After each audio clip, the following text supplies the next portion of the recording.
Hi friends, నేను మీ స్వరూప. అందరూ బాగున్నారా? నేనైతే బాగున్నానండి. ఈరోజు చూడండి, మన ఇంటి ముందు ముగ్గులు వేసానండి.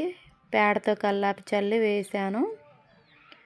ముగ్గులు నచ్చితే మాత్రం కామెంట్ చేయడం మర్చిపోకండి. కామెంట్ చేయడం లేదండి ఎందుకో, ఖచ్చితంగా చేయాలండి.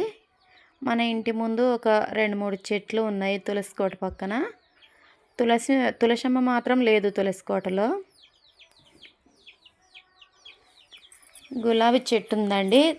మట్టి రోడ్డు కాబట్టి చాలా దుమ్ము పడుతుందండి. మొన్ననైతే గులాబీ పూలు చాలా ఉండే, ఇప్పుడు అవి అయిపోయినాయి. నెక్స్ట్ ఇవి వచ్చేసినవి, ఇవి పూసినవి. ఒకటే చెట్టు కానీ దీనికి ఆ ఒక్క పువ్వే 2-3 రకాలుగా మారుతుందండి. వర్షాకాలం అయితే చాలా బాగుంటాయి. ఇప్పుడైతే దుమ్ము కాబట్టి రోజు నీళ్ళు కొట్టలేను కాబట్టి దుమ్ముగానే ఉన్నాయండి. చూడండి, ఇంకొక సైడ్ ఈ చెట్లు ఉన్నాయి. మెస్సేసి గ్రీన్ క్లాత్ కట్టామండి. గోడ అయితే లేదు మన ఇంటికి.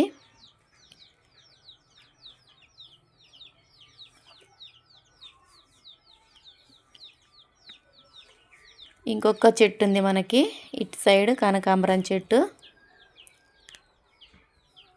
ఇది నాటు కనకాంబరం అండి, బాగుంటుంది. ఇది 2 రోజులైనా వాడిపోవు. ఎండాకాలం మల్లెపూలలో కట్టుకున్నా కూడా. ఈరోజు మటన్ కర్రీ చేస్తున్నాను ఫ్రెండ్స్. చూడండి, నా స్టైల్లో మీకు నచ్చితే ఒకసారి ట్రై చేయండి. పసుపు వేసుకున్న తర్వాత సరిపోయేంత ఉప్పు వేసుకున్నాను.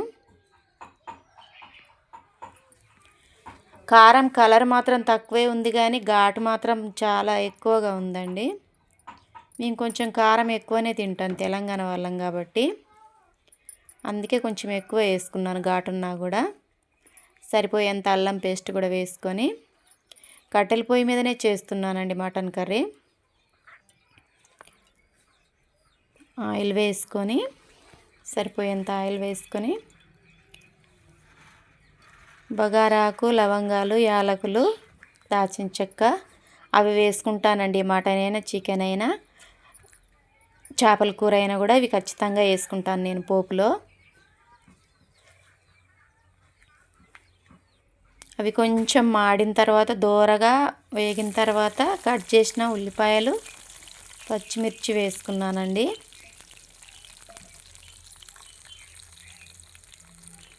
అవి దోరగా మగ్గిన తర్వాత మటన్ వేసుకుంటున్నానండి. ఈ మటన్ మాత్రం కొన్నది కాదండి, మా చిన్నత్తయ్య వాళ్ళు కట్ చేసుకున్నారంట, వాళ్ళు ఇచ్చారు. ఇస్తే చేస్తున్నాం ఈరోజు కర్రీ. ఇచ్చారంటే వాళ్ళు ఎందుకో కట్ చేసుకున్నారు. మాకు ఒక 1/2 కేజీ అంతా పంపించిండ్రు. అదే చేస్తున్నాను ఈరోజు. అవి మంచిగా మగ్గిన తర్వాత నీళ్ళన్నీ పైకి వస్తున్నాయి. ఇప్పుడు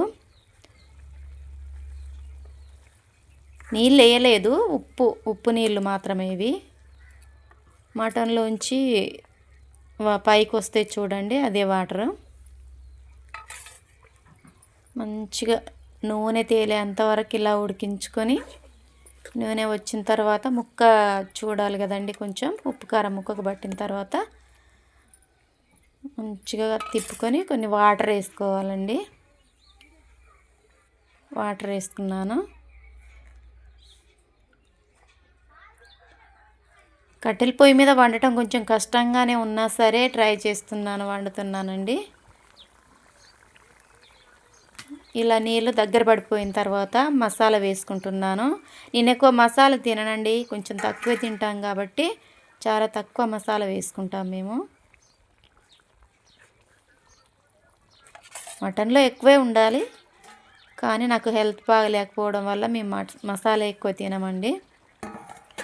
కొద్దిసేపు మూత పెట్టి ఉడికించుకున్న తర్వాత దించేసి కొత్తిమీర వేసుకున్నానండి. ఇంతేనా మటన్ కర్రీ. మీకు నచ్చితే కామెంట్ చేయండి, లైక్ చేయండి, షేర్ చేయండి, సబ్స్క్రైబ్ చేసుకోవడం మాత్రం మర్చిపోకండి. మన ఇంటి పక్కనే మామిడి చెట్టు ఉందండి, ఒకసారి దాన్ని కూడా చూసేద్దాం. పోయిన సంవత్సరం అయితే అస్సలే కాయలు కాయలేదండి. పూత రాలేదు, కాయలు కాయలేదు. ఈ సంవత్సరం మాత్రం ఫుల్‌గా పూతొచ్చింది. చాలా బాగొచ్చింది. ఎన్ని కాయలు కాస్తాయో చూడాలి మరి. కాయలు కాసిన తర్వాత కూడా మీకు చూపిస్తానండి నేను. ఉంటాను ఫ్రెండ్స్. బాయ్.